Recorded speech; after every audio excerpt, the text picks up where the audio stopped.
내 백성이 악한 집에서 떠나 내 얼굴을 구하면 하늘에서 듣고 그들의 죄를 사하고 그들의 땅을 고쳐주신다 했사오니 주님, 이 나라를 고쳐주시옵소서. 이 시간 주신 말씀으로 양떼들을 빛과 생명으로 인도하시는 목사님을 기억하여 주시고 언제나 권능의 오른팔로 붙잡아 주시옵소서. 전하시는 말씀에 권세를 덧입혀 주시사 그 말씀을 통하여 우리의 심령이 옥토로 기경되며 우리의 영혼에 하나님의 성령의 빛이 비추는 은혜의 말씀이 되게 하여 주시옵소서. 한나라의 영광과 이 예배를 돕는 손길들을 통해 하나님의 영광이 드러나게 하여 주시며 저들의 순종이 하나님께 연락되어지기를 원합니다. 남은 예배들 모든 순서도 주님께 모두 부탁드리오며 코로나 전염병으로부터 반드시 이 나라를 구원해 주실 예수 그리스도의 이름으로 기도드립니다. 아멘.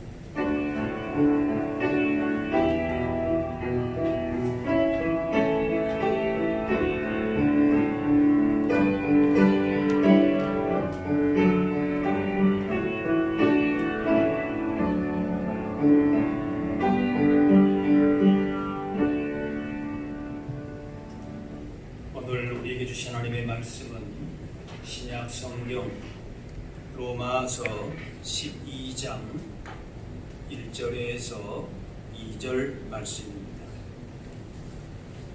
로마서 12장 1절에서 2절입니다.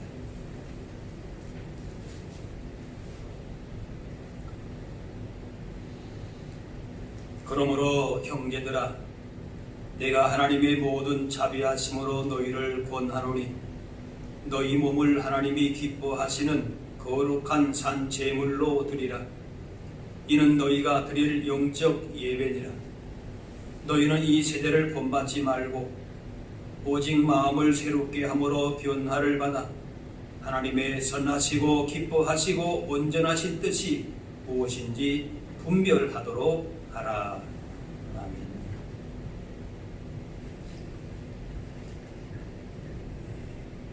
우리는 지금 한국교회 역사상 초유의 경험을 하고 있습니다. 코로나19 사태로 많은 교회가 예배당이 아니라 가정 또는 각자 자리에서 영상으로 예배하고 있습니다. 한국교회는 모이기에 힘쓰고 또 모이면 예배하는 아름다운 신앙 전통과 유산을 지녔습니다. 그런 면에서 이런 상황은 정말 마음 아프고 안타까운 상황이 아닐 수 없습니다. 그런데 이렇게 예배하는 것은 단지 전염병이 무서워서 교회에 모이기를 포기하는 것은 아닙니다. 15, 16세기 유럽에서 흑사병이 창궐했을 때에 당시 유럽 인구의 3분의 1 이상이 사망을 했습니다. 7,500만 정도였던 유럽 인구가 약 2,500만 명이나 감소했습니다. 당시 사람들은 이 전염병이 하나님의 형벌이기 때문에 하나님의 심판을 받아야 된다 이렇게 주장했습니다. 그러면서 치료 하는 약도 사용하는 것을 반대했고 흑사병에 걸린 사람이나 장소를 피하지도 않았습니다. 그렇게 하는 것이 자신들의 믿음을 증명하는 것처럼 행동했습니다. 이에 1527년 마틴 루터는 치명적 흑사병으로부터 도망칠 수 있을 것인가 라고 하는 소책자에서 이렇게 말했습니다. 집에 불이 났을 때 하나님의 심판이라며 가만히 있어야 하는가? 물에 빠졌을 때에 하나님의 심판이라며 익사해야 하는가? 다리가 부러졌을 때 의사 도움 받지 않고 저절로 나을 때까지 버텨야 하는가? 이런 것들은 하나님을 신뢰하는 것이 아니라 하나님을 시험하는 것이다.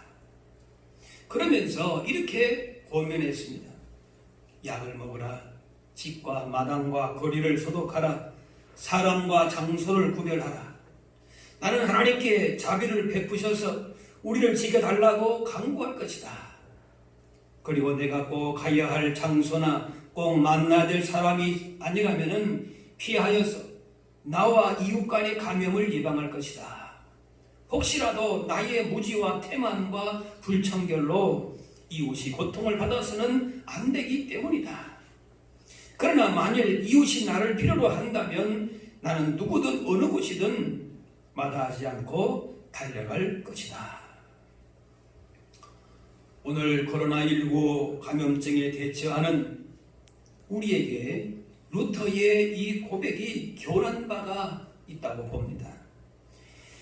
많은 한국 교회가 주일 예배를 예배당에서 모이지 않기로 한 것은 결코 하나님에 대한 신앙이 부족하거나 또 전염병을 과도하게 두려워하기 때문이 아닙니다. 이 결정은 오히려 하나님을 신뢰하기에 성도들과 이웃을 향한 그런 배려와 사랑으로 내린 신앙의 결단인 것입니다. 성도는 그 어떤 것보다도 예배에 대한 기대와 관심이 있어야 합니다. 왜냐하면 예배가 삶의 변화를 이끈 가장 강력한 요인이 되기 때문에 그렇습니다. 오늘 1절 말씀에 너희 몸을 하나님이 기뻐하시는 거룩한 산 제물로 드리라. 이는 너희가 드릴 영적 예배니라 하십니다. 하나님은 예배를 통해서 개인과 가정과 공동체가 회복되기를 원하십니다. 그런데 그 예배에 대한 관심이 예배 장소나 예배를 구성하는 내용에만 머물러 있다면 하나님이 기뻐하시는 예배가 되지 못합니다. 주님의 관심은 예배하는 우리 자신들에게 있는 것입니다. 예배당 안에서만이 아니라 어떤 상황에서도 하나님을 온전하게 예배하는 자들로 살기를 원하십니다. 바리새인들은 예수님의 제자들이 안식일에 밀밭을 지나가다가 배가 고파서 이삭을 잘라 먹은 것을 보면서 문제 삼고 비난합니다. 어찌하여 당신의 제자들이 안식일에 해서는 안 될 일을 하느냐 했습니다. 이때 예수님은 안식일이 사람을 위하여 있는 것이요 사람이 안식일을 위하여 있는 것이 아니다 말씀하셨고 예수님이 안식일의 주이다 그렇게 하셨습니다. 예수님을 고발하려고 하는 그들을 향해서 예수님은 이렇게 말씀하십니다. 안식일에 선을 행하는 것과 악을 행하는 것, 생명을 구하는 것과 죽이는 것 어느 것이 옳으냐. 안식일에 선을 행하는 것이 옳다면 선을 행하기를 거절하는 것이 오히려 악이라고 그들의 위선을 지적하신 것입니다. 예수님의 이 말씀에 바리새인들이 할 말을 잃었고 더욱 완악해져서 예수님을 어떻게 죽일까 의논했다 그랬습니다. 예수님 말씀하십니다. 나는 자비를 원하고 제사를 원하지 아니하노라 하실 뜻을 너희가 알았더라면 무죄한 죄를 정죄하지 아니하였으리라. 인자는 안식일의 주인이라. 안식일의 근본 정신은 제사가 아니라 자비라는 것입니다. 즉 안식일의 근본 정신은 규칙과 전통을 지키거나 제사를 얼마나 절차에 맞게 드리느냐 있는 것이 아니라 하나님의 마음을 품고 자비와 긍휼을 행하는 데에 있다는 것입니다. 선을 행하고 생명을 살리는 데에 있는 것입니다. 그러나 바리새인들은 이러한 안식일의 정신을 무시하고 자신들이 만든 전통과 형식을 가지고 그것을 지키느냐 지키지 않느냐로 판단하고 정죄했습니다. 너희 몸을 하나님이 기뻐하시는 거룩한 산 제물로 드리라.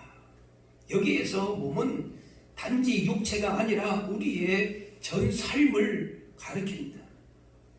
생명을 다해서 우리의 삶 전체를 하나님께 바치는 헌신과 섬김이 있을 때에 하나님께 기뻐하시는 산 제물로 드리는 것이고 이것이 영적 예배가 됩니다. 주일 예배 가운데 드려지는 말씀과 기도와 찬양만이 아니라 우리의 삶의 현장에서 가정에서 부부가 깊이 사랑하고 복된 가정을 이루며 사는 것이 하나님의 기뻐하시는 거룩한 산 제물 되는 것입니다. 부모가 자녀를 주의 교훈과 흉계로 양육하는 것이 거룩한 산 제물 되는 것입니다. 직장의 그리스도인이 하나님이 어떤 분이신지를 삶을 통해서 보여주는 것, 이것이 거룩한 삶 제물을 된다라고 하는 것입니다. 그래서 안식일의 근본 정신은 하나님의 마음을 품고 자비와 긍휼을 행하는 데 있다라고 말씀하는 것입니다.